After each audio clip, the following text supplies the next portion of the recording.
Mafia Atiq Ahmad का सबसे छोटा बेटा अबान अब अतीत बन चुका है। सड़क हादसे में मृत्यु के बाद अब उसे सुपुर्द खाक किया जाना है, लेकिन एक बार फिर वही सवाल खड़ा हो गया है कि क्या फरार शाइस्ता अबान की कब्र पर आएगी। क्योंकि चाहे अतीक और अशरफ की मौत हो या फिर असद का एनकाउंटर, ना तो शाइस्ता इनके जनाजे में पहुंची और ना ही सुपुर्द में जाने के बाद, तो क्या अब अपने छोटे बेटे की कब्र पर फूल चढ़ाने के लिए वो आएगी या फिर वो फरारी काटती रहेगी? क्योंकि अबान को उसी जगह दफनाया जा रहा है जहां अतीक और असद को दफनाया गया था। पुश्तैनी कसारी मसारी कब्रिस्तान में ही अतीक अहमद, अशरफ और असद को दफनाया गया था।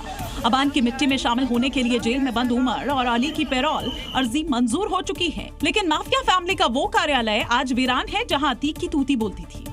माफिया बर्दस्त का खात्मा हो चुका है और उसके बाद से जो पूरा परिवार है वो बिखरा हुआ है। 2 अतीक के बड़े बेटे जो हैं वो जेल में बंद हैं और अब एक बेटे की जो मौत है सड़क हादसे में हुई है। तो यहाँ पर भी अगर आप देखें तो आपको सन्नाटे की जो तस्वीर है वो नजर आएगी।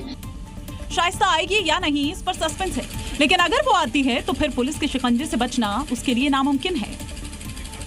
एक तरफ देश भर में स्वास्थ्य सुविधाओं को मजबूत बनाने के लिए एम्स स्थापित किए जा रहे हैं, सरकारी अस्पतालों को अपग्रेड किया जा रहा है।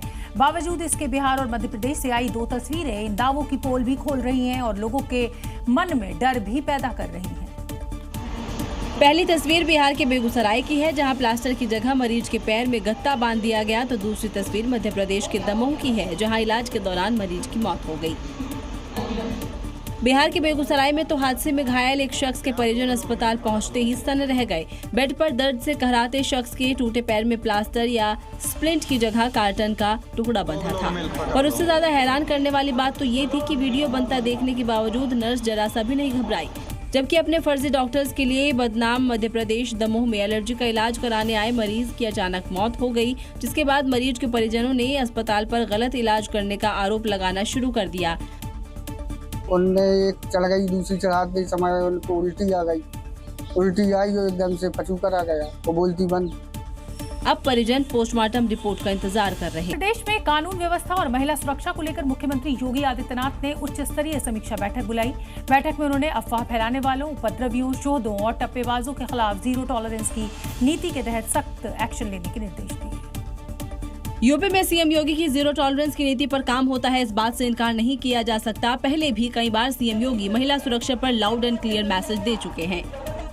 आज कोई नहीं कह सकता है कि 6 बजे के पहले ही घर के अंदर बेटी दुबक जाए और व्यापारी प्रतिष्ठान बंद कर ले।